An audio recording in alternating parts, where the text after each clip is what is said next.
How's everyone tonight? Good. Thank you all for joining us this evening.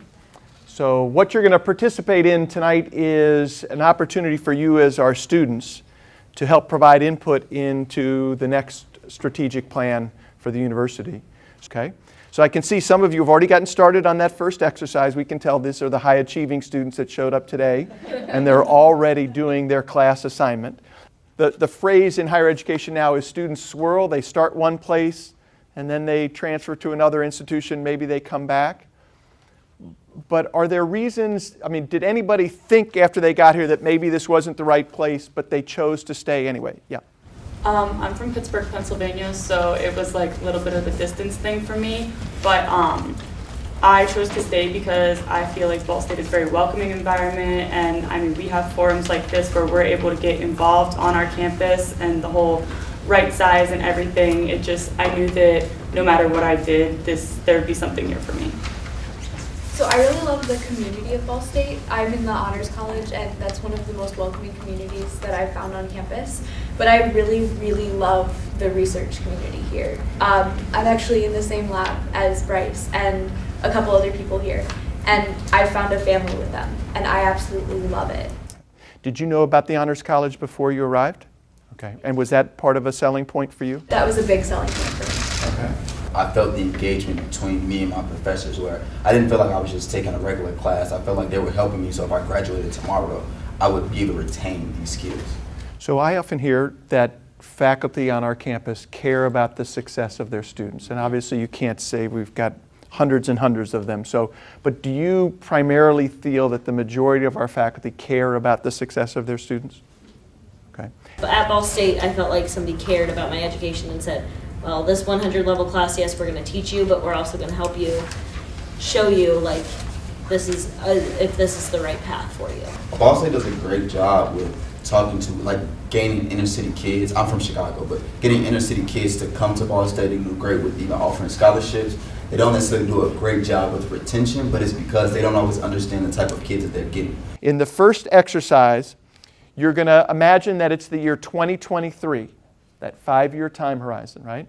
And we want you to design 3 headlines and stories about something you want to change about Ball State, or something you hope Ball State keeps or expands, and then third, a big or bold idea for an announcement about the student experience.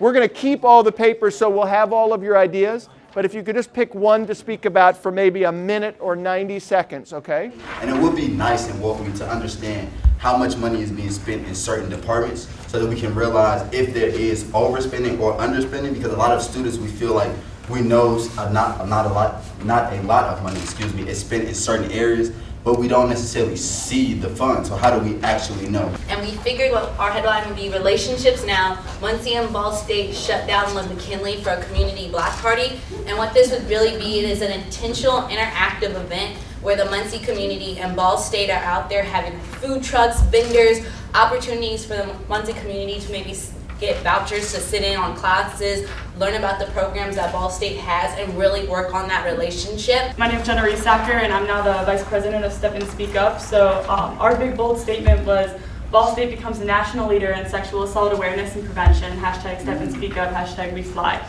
And so everybody here Step and Speak Up all the time around campus, but we don't see the same attendance in our bi-weekly meetings that we see with people wearing the shirts or wearing the pins all around campus. We all come to a university, in theory, to get a job or further our education even more when we graduate. So I thought if we could increase the 93% job or graduate school placement rate we have now, that would kind of encourage students that yes, we have quality programs. So we did the big and bold. So Ball State gives $1,000 scholarships to each student for immersive learning. So what we would do, this would go towards sending a student to field-specific companies that they want to get experience in, and it would give them experience about the real world, about maybe what they want to do, if that's what they want to do. So that was a 5-year time horizon. We're now going to ask you to go all the way out to 2040. one of the things that we had suggested as a group is that if we were able to create almost another immersive learning program that focused around healthy dietitian, like your diet to an extent, but more so focused in what we can grow in-house at Ball State. And we think that it would be amazing if Ball State launched a series of PhD programs for a lot of different disciplines. Ours is more about what not to change, essentially, amongst all of the other schools that will end up changing. So we said, in the age of technology, Ball State offers hands-on learning, personalized teaching, and professional development. We'd like to see that for freshmen coming in, they would have like an intensive summer STEM program so they can be ready for all the classes they're going to be taking like in Cooper, because my brother who goes to Ohio State, he told me about the STEM program that he took while he was at Ohio State. He said like it made leaps and bounds for him when he started school in the fall. Start your career by sophomore year, talking about how Ball State will really put you into the community by your sophomore year. Whether that's internship or immersive learning or just the community connections, building that bridge like our group was talking about earlier, to where you will have an application with your degree in a real world setting by your sophomore year.